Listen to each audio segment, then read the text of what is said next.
Assalamualaikum warahmatullahi wabarakatuh. Anak-anak, apa kabar kalian hari ini? Semoga sehat selalu ya. Hari ini kita bertemu lagi dalam pembelajaran tematik. Subtema keempat yaitu tentang pertumbuhan dan perkembangbiakan tumbuhan. Tumbuhan memiliki banyak manfaat, terutama bagi kehidupan manusia. Jumlah tumbuhan bisa meningkat karena adanya perkembangbiakan. Perkembangbiakan pada tumbuhan dapat terjadi secara alami dan dengan bantuan manusia. Sesungguhnya Tuhan telah mengatur perkembangan tumbuhan dengan sangat baik. Perkembangbiakan tumbuhan penting untuk memenuhi kebutuhan manusia dan hewan. Mari kita mempelajari perkembangbiakan, pertumbuhan, serta cara merawat tumbuhan. Pertumbuhan tanaman biasanya mulai dari yang kecil sampai tumbuh membesar dan menjadi sangat besar. Perkembangbiakan terbagi menjadi dua, ada alami dan buatan.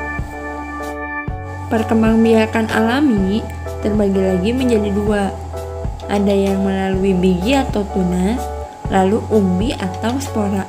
Kita bahas satu persatu ya. Hari ini kita akan bahas tentang perkembangbiakan alami melalui biji. Sebelumnya, kita harus mengenal bagian-bagian biji terlebih dahulu. Yang pertama, ada selimut biji. Fungsinya untuk melindungi biji. Yang kedua, ada embrio. Embrio itu adalah calon tumbuhan baru.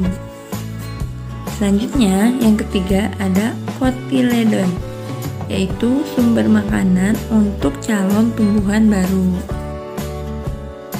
Ada beberapa tumbuhan yang berasal dari biji. Di antaranya ada pohon mangga, pohon jeruk, pohon semangka, pohon cabai, dan juga pohon tomat. Nah, sekarang kalian akan mempelajari tentang perkembangbiakan alami melalui tunas. Tunas adalah anakan yang tumbuh di dekat tumbuhan induknya. Tunas pada pohon pisang tumbuh dari batang yang ada di dalam tanah. Tunas pohon bambu tumbuh dekat dengan tumbuhan induknya. Berbeda dengan tunas cocor bebek, yaitu dia tumbuh di tepi daun. Perkembangbiakan selanjutnya yaitu perkembangbiakan tumbuhan dengan umbi. Umbi adalah bagian dari tanaman yang terbentuk dari batang dan akar. Biasanya tumbuh di bawah permukaan tanah. Namun, umbi juga ada yang muncul dari atas permukaan tanah. Umbi bermacam-macam, ada 3 jenis umbi, yaitu umbi batang, umbi lapis, kemudian umbi akar. Mari kita pelajari berbagai jenis tanaman dari umbi yang berbeda. Contoh tanaman dari jenis umbi batang, yaitu tanaman kentang dan tanaman ubi jalar. Selanjutnya, contoh tanaman dari jenis umbi lapis. Ada bawang dan juga bunga bakung. Yang terakhir adalah contoh tanaman yang berasal dari umbi akar. Ada tanaman wortel dan tanaman singkong. Mereka adalah jenis tanaman yang berasal dari umbi akar. Perkembangbiakan selanjutnya yaitu perkembangbiakan tanaman dengan spora. Spora adalah jenis serbuk yang ada pada bagian belakang daun. Bentuk spora biasanya seperti biji tetapi sangat halus. Cara berkembangbiaknya yaitu diterbangkan oleh angin. Contoh tanaman yang berasal dari spora. Ada tanaman paku, jamur, lalu lumut.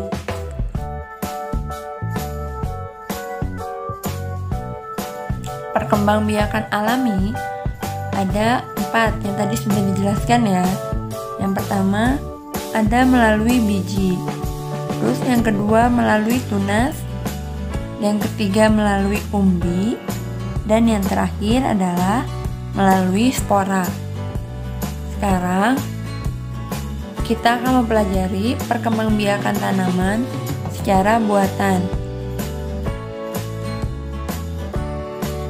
Perkembangbiakan buatan adalah perkembangbiakan tanaman dengan bantuan manusia.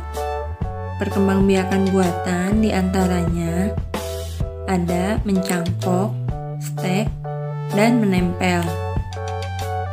Yang akan kita bahas adalah mencangkok. Mencangkok tanaman adalah cara paling mudah untuk mengembangbiakan tanaman. Ada keuntungan dan kekurangan dari mencangkok.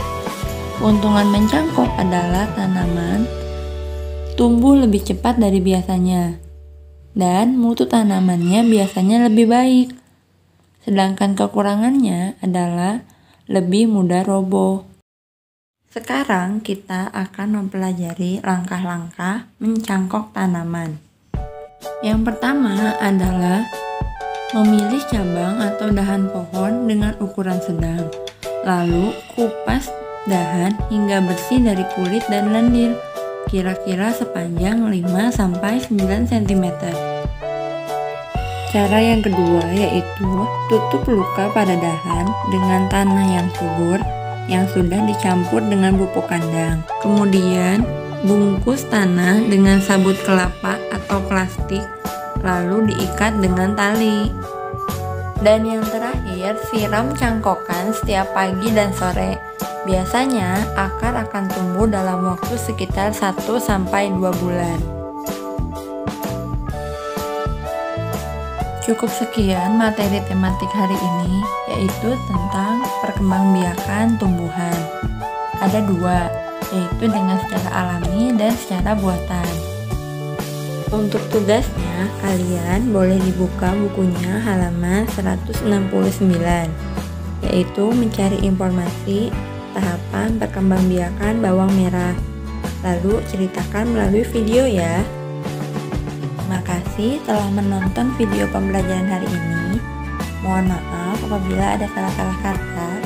Wassalamualaikum warahmatullahi wabarakatuh.